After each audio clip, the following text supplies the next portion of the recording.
Hi, கிறிஸ்பியான potato fry எப்படி செய்யலான்னு பார்க்கலாமா? 3 உருளைக்கிழங்கு எடுத்துகிட்டு நல்லா தோல் சீவிடுங்க. தோல் சீவிட்டு ஃபஸ்ட் வீடியோவில் காட்டின மாதிரி நல்லா சின்ன சின்னதாக கட் பண்ணிக்கோங்க.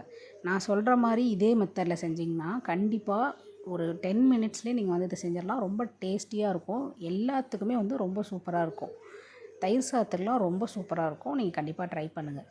1 ஸ்பூன் மிளகாத்தூள் எடுத்துக்கோங்க. மிளகாத்தூள் எடுத்துகிட்டு ஒரு 1/4 ஸ்பூன் வந்து உப்பு போட்டுட்டு நல்லா வந்து கையிலேயே வந்து அப்படியே பெரட்டுங்க. தண்ணியே இருக்காது அதில். தண்ணியெல்லாம் அதை வந்து பார்த்திங்கன்னா தண்ணியில் தெளிக்கக்கூடாது. அப்படியே தான் பெரட்டணும். பெரட்டிட்டு அடுப்பு வந்து ஃபுல் ஃப்ளேமில் வச்சு ஆன் பண்ணிவிட்டு எண்ணெய் வந்து கொஞ்சம் நல்லா தாராளமாக ஊற்றணும். ஊற்றிட்டு கடுகு போடுங்க. கடுகு போட்டு கடுகு பொரிஞ்ச உடனே அடுப்பு வந்து ஃபுல் ஃப்ளேமில் இருக்கணும் ஃபஸ்ட்டு. இதுதான் மெயினு. ஃபுல் ஃப்ளேமில் வச்சுட்டு அந்த நம்ம பெரட்டின பொட்டேட்டோ ஃப்ரை எடுத்து அப்படியே அதில் போடுங்க. போட்டுட்டு எதையுமே பண்ணக்கூடாது. அப்படியே வந்து விட்டுறணும்.